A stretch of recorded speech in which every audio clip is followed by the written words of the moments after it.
Assalamualaikum warahmatullahi wabarakatuh. Selamat datang di channel Ustadz Niko. Jadi saya sama teman-teman saya kelas 10 IPS pengen jelasin tentang gejala optik dan gejala cuaca. Mau lihat kayak gimana? Langsung aja. Jangan lupa like, komen, dan subscribe dan pencet tombol loncengnya biar notifikasinya masuk.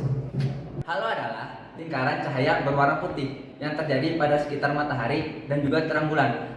Fenomena halo sendiri terjadi karena adanya pemantulan oleh awan tinggi yang berwarna putih dan mengandung kristal-kristal es yang berbentuk batang atau prisma.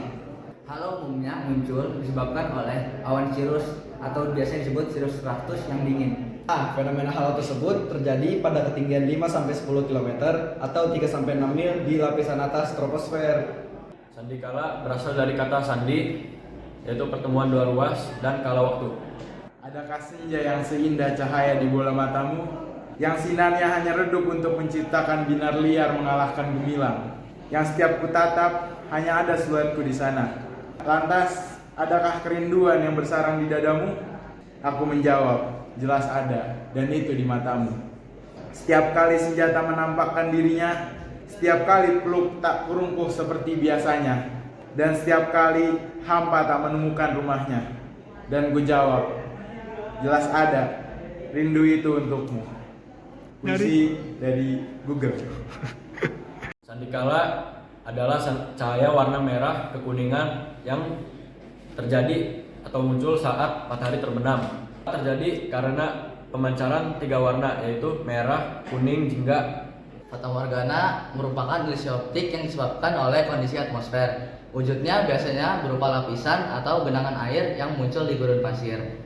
Fatamorgana dapat terjadi bila ada faktor-faktor, yakni yang pertama adalah perbedaan kepadatan di lapisan udara. Yang kedua adalah pembiasan cahaya matahari. Yang ketiga adalah pantulan cahaya matahari yang sempurna. Contohnya pada saat kita berkendara, terutama di hari yang panas dan pada jalanan yang luas, jika kita melihat jauh ke depan, di sana akan terdapat genangan air. Tetapi di saat kita mendekat, genangan air tersebut tidak ada. Contoh yang lainnya terjadi di lautan berupa kapal yang terlihat seperti melayang. Nah, kapal yang terlihat melayang ini sering dikaitkan dengan mitos yang terjadi di Eropa, yakni The Flying Dutchman. Tentang guntur, gelombang kejut yang dihasilkan akibat pemanasan dan penguaian udara yang sangat cepat ketika dilewati oleh kilat adalah definisi Google tentang guntur. Menurut KBBI, guntur adalah suara menggelenggar di atas udara. Jadi umumnya petir itu muncul duluan baru gemuruh karena kecepatan merambat cahaya lebih cepat dibandingkan kecepatan merambat suara.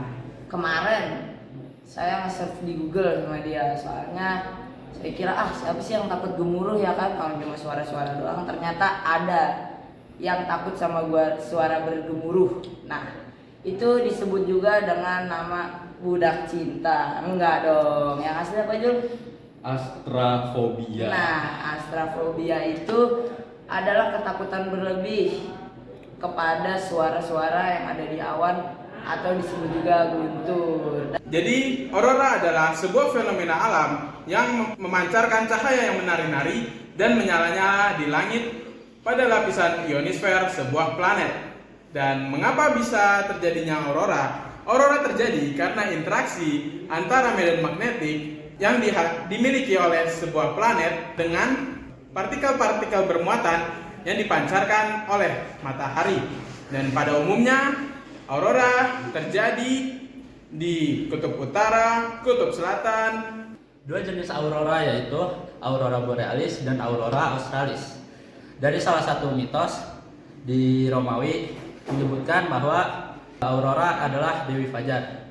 Jika dia datang, maka itu akan menjadi pertanda bahwa akan terjadi peperangan atau bahaya kelaparan. Apa sih itu kabut? Kabut adalah air yang menguap menjadi awan yang turun kembali ke daratan. Nah, kabut ini ada yang tipis dan tebal loh. Dan kabut tebal juga ini cukup membahayakan loh untuk manusia karena bisa mengurangi jarak pandang kita sendiri. Kabut dapat terbentuk ketika hujan turun dari masa hangat ke dalam masa dingin. Dengan begitu, tempat uap air akan menguap dan akan menyebabkan kabut.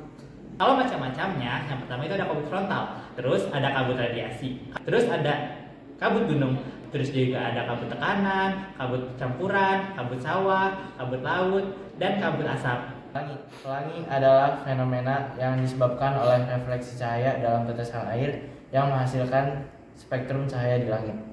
Pelangi bisa terjadi ketika butiran air hujan berfungsi sebagai cermin kecil. Lalu sinar matahari akan menyinari butiran air tersebut, lalu sebagian cahaya matahari akan terpantul kembali. Ketika matahari menyinari butiran air hujan, maka butiran air hujan itu akan mencerai-beraikan atau meleburkan cahaya matahari sehingga muncullah warna-warna pelangi yang kita ketahui sekarang. Pelangi dapat diamati setiap kali ada tetesan air di udara dan sinar matahari pada belakang pengamat pada sudut ketinggian rendah. Dan faktanya yang sering kita ketahui ialah pelangi memiliki 7 warna, yaitu Magical Ubinio, tetapi sebenarnya pelangi itu memiliki lebih dari 1 juta warna, dan 7 warna yang sering kita lihat itu ialah spektrum warna yang sering terlihat. Pelangi biasanya terlihat di pagi hari pada bagian barat dan sore hari pada bagian timur. Pelangi, alangkah indahmu, merah kuning hijau di langit yang biru. Siklon tropis atau yang lebih sering dikenal sebagai badai adalah cuaca ekstrim, mulai dari hujan salju, badai salju, sampai badai pasir dan debu. Badai bergerak di atas laut mengikuti arah angin dengan kecepatan 20 km per jam.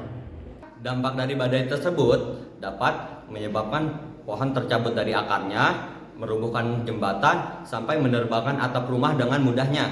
Ada 3 hal berbahaya dari badai. Yang pertama, sambaran petir, yang kedua angin kencang, dan yang ketiga banjir bandang. Badai memiliki berbagai macam, seperti badai hujan, badai guntur, badai salju, sampai yang paling parah adalah badai topan. Petir adalah suatu proses pelepasan muatan listrik yang berasal dari awan. Fenomena ini bisa terjadi sebelum maupun sesudah hujan. Sayangnya, kita jika tersambar petir tidak akan berubah menjadi superhero yang punya kekuatan listrik, tapi organ kita akan matang karena tersambar oleh petir. Karena petir itu panasnya 5 kali lebih dari permukaan matahari. Proses terbentuknya petir dimulai dari menguapnya air, yaitu air dari laut, air dari danau, air dari kolam, dan yang lain-lain. Diangkat oleh transpirasi menuju ke atmosfer dalam bentuk gas. Udara yang naik merupakan udara hangat yang kemudian akan bercampur dengan udara dingin. Setelah bercampur udara hangat dan udara dingin, akan menyebabkan udara hangat berkembang dengan pesat dan kemudian menyebabkan udara hangat memadat dan menjadi awan cumulonimbus atau awan badai. Akan menyebabkan banyak butiran-butiran air dan kristal es yang menciptakan aliran listrik statis yang mengandung muatan positif dan negatif. Kemudian awan elektron akan mencari muatan positif, kemudian terjadi loncatan elektron yang kita kenal dengan petir. Nah, jadi kita tadi sudah melihat video apa-apa saja yang ada di atmosfer. Apa aja nih yang kalian dapat dari kalian nonton video tadi? Tulis di kolom komentar ya. Sampai jumpa di video selanjutnya. Subscribe jangan lupa. Oke, dadah.